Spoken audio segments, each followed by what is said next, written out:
Hola hermanos, seguimos con nuestra serie de predicaciones sobre el Evangelio de Marcos y hoy toca el versículo 1 del capítulo 9 de Marcos. Acordaros de que esta sección comienza en el capítulo 8, versículo 27 y finaliza de alguna forma natural que Marcos va estableciendo en su línea de pensamiento en este capítulo 1, versículo 9. Recordemos que en esta sección Jesús está tratando de explicar quién es un discípulo suyo y cómo vive este discípulo. Hasta ahora ha quedado muy claro que seguir a Jesús no es fácil. Versículo 34 nos lo resume. Si alguno quiere venir en pos de mí, sea su discípulo, niéguese a sí mismo, tome su cruz cada día y sígame. Y vemos en la última predicación estábamos viendo el precio y la recompensa que supone ser un discípulo de Jesús, perder la vida para poderla ganar.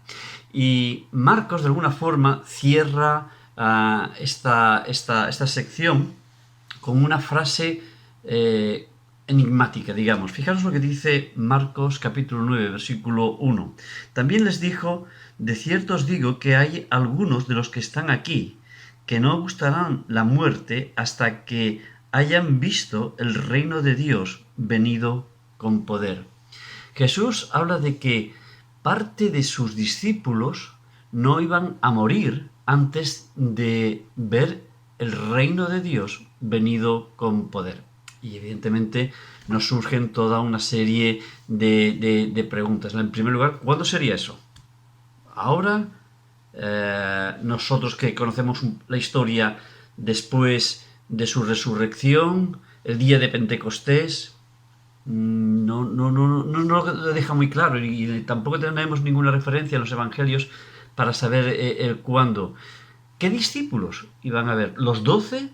¿Los 70? ¿Los 120? Y luego otra pregunta que nos surge es: ¿hasta qué grado del poder y del reino de Dios iban a ver estos discípulos? Bien, como os podéis imaginar, es un texto enigmático y existen muchísimas interpretaciones respecto a cuál sería el momento, cuáles serían los discípulos que podrían ver esta realidad y esa dimensión. Lo cierto es que a lo largo de la historia pues han habido diferentes interpretaciones. Yo simplemente os voy a comentar la que, digamos, ha tenido mayor repercusión en lo que ha sido en la historia de la Iglesia y cómo ha ido interpretando este texto.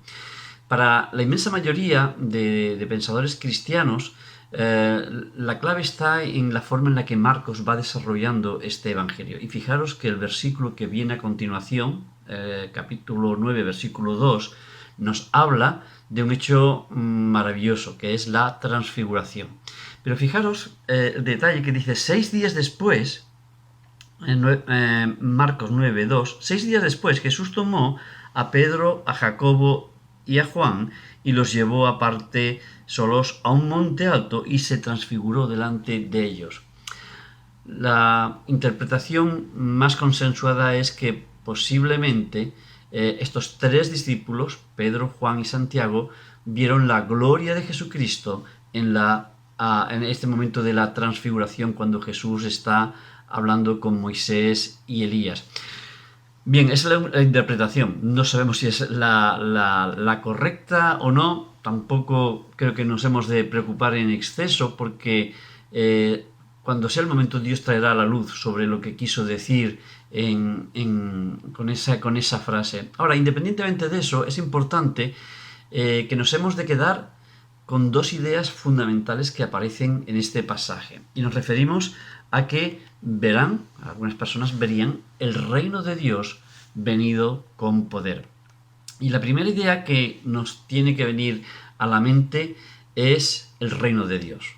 Acordaros que cuando Jesús comienza su ministerio público, lo primero que hace, decir: el reino de los cielos, el reino de Dios se ha acercado, por tanto, arrepentíos y creed.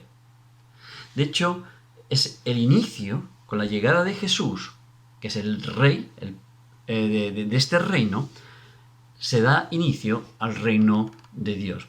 Y recordemos que el reino de Dios como hemos ido viendo en esta serie de predicaciones en Marcos, tenía diferentes interpretaciones y conceptos dentro del propio pueblo de Israel y, sobre todo, la interpretación y el significado que Jesús le da al reino.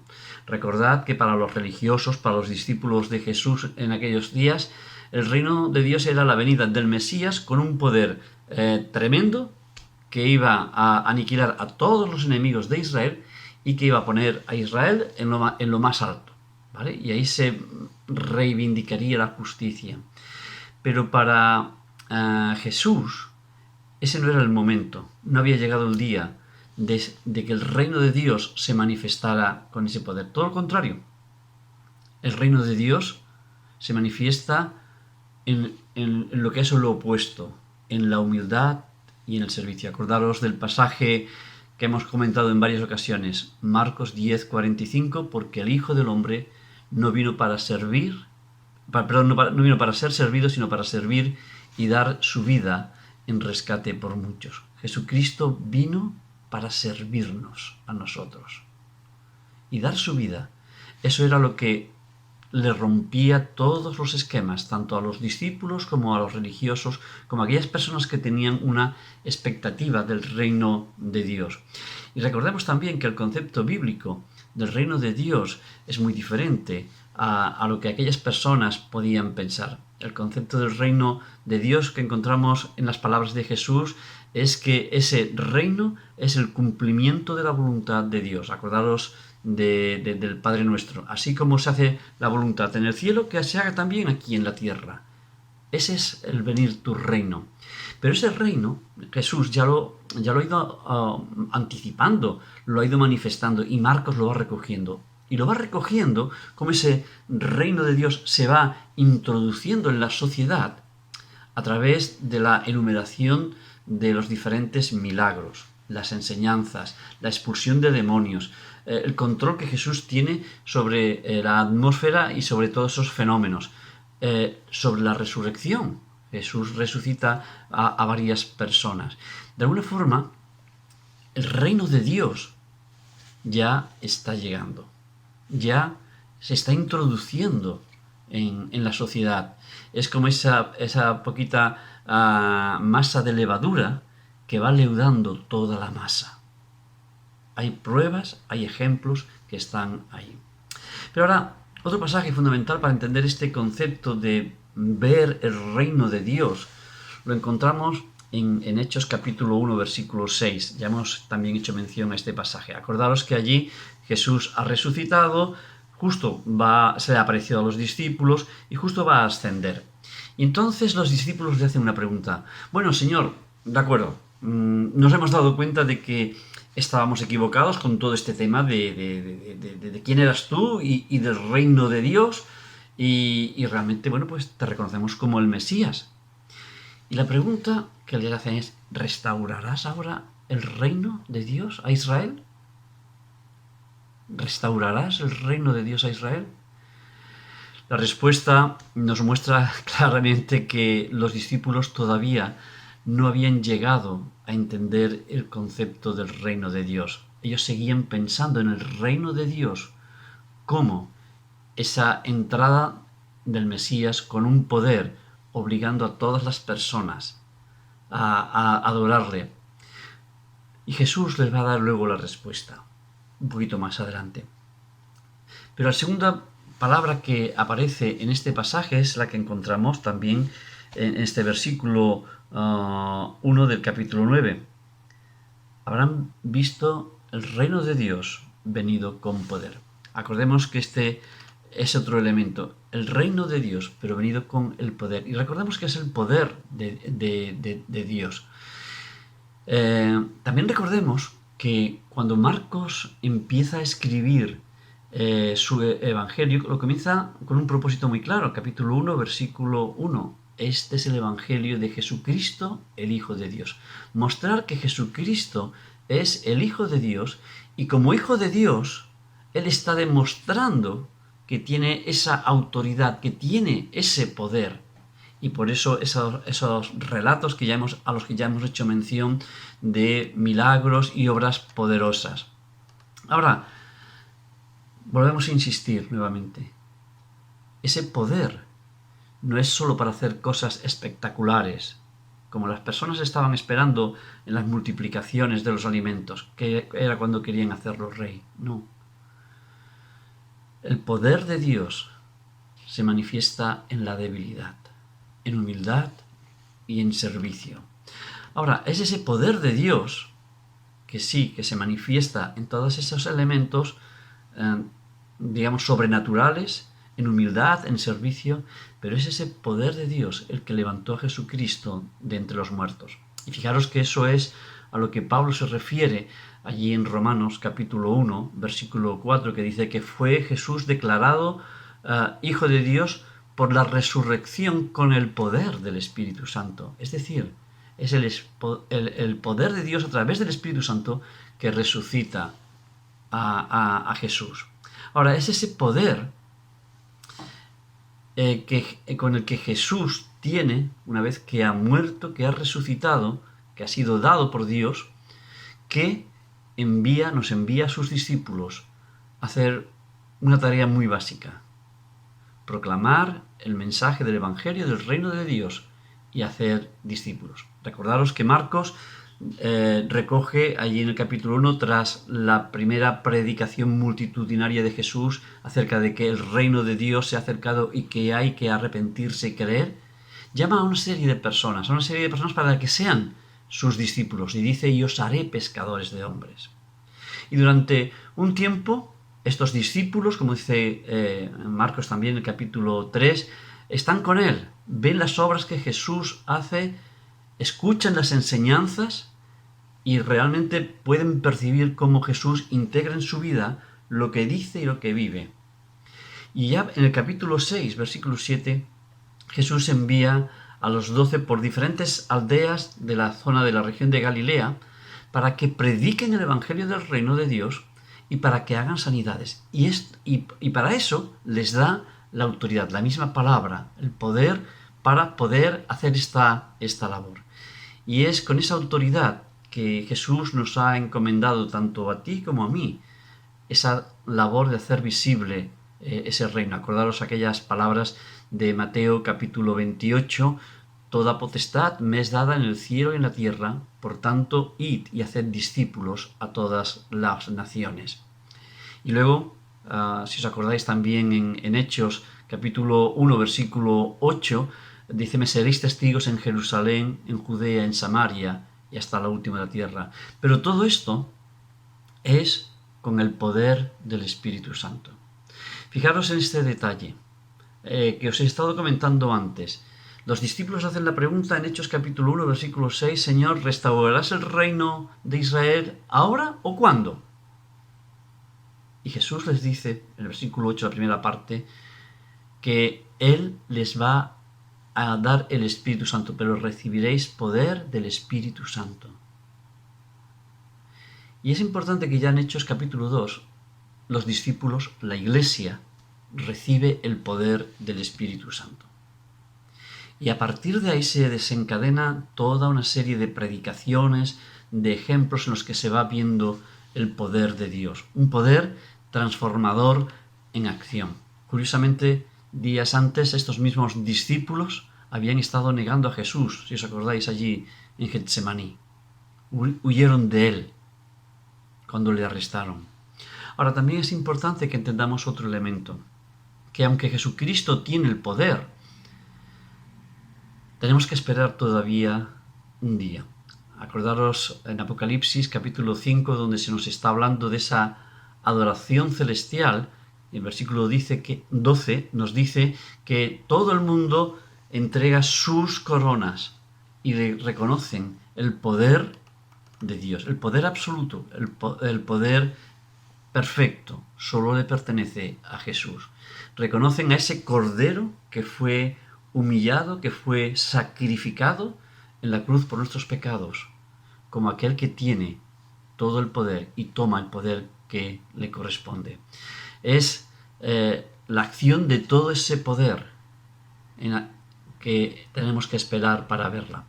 Todavía falta, no sabemos cuánto, pero todavía no ha llegado el momento en el cual Jesús ha puesto en marcha todo su poder para que toda la tierra, todo el universo, toda autoridad, tanto en el cielo como en la tierra, lo puedan reconocer. Llegará un día, y ese día comenzará con la segunda venida de Jesucristo. Bien, no sabemos exactamente qué es lo que quiso decir Jesús con estas palabras un tanto enigmáticas, diciendo de que no todos de ellos iban a morir sin ver el reino de Dios venido con poder.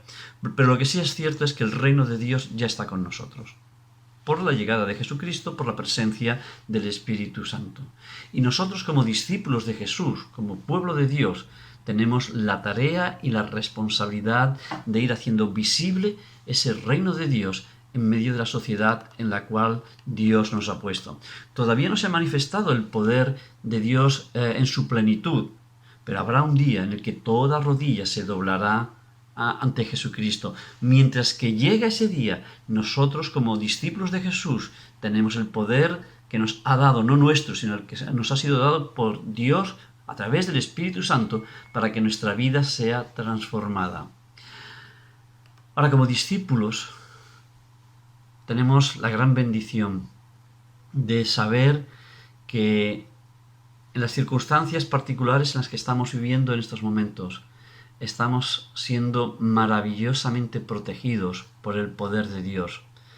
Y estamos siendo protegidos porque más que las cosas nos vayan bien o nos vayan mal, Dios está interesado en hacer su buena obra en tu vida y en la mía.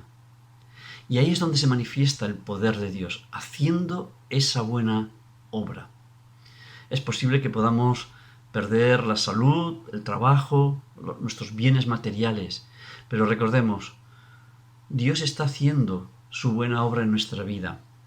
Y esa buena obra es el reflejo del poder del reino de Dios. Y también las personas que nos rodean están viendo esa realidad. Y quisiera animaros con estas palabras. Estamos siendo maravillosamente protegidos por el poder de Dios, porque Él tiene el control de nuestra vida, para su gloria y para su honra. Amén.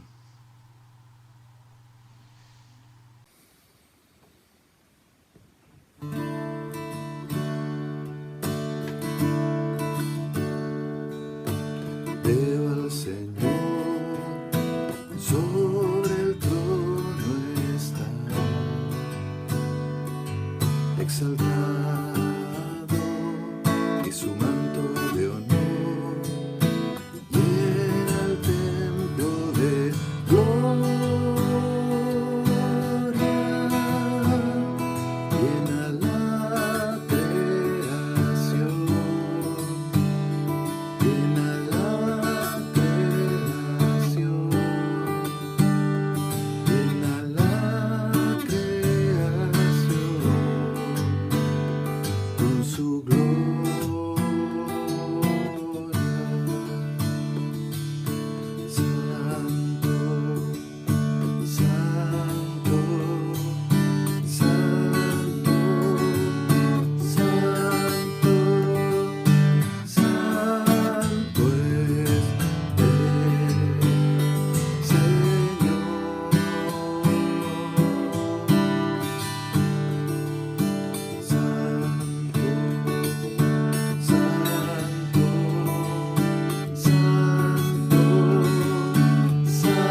los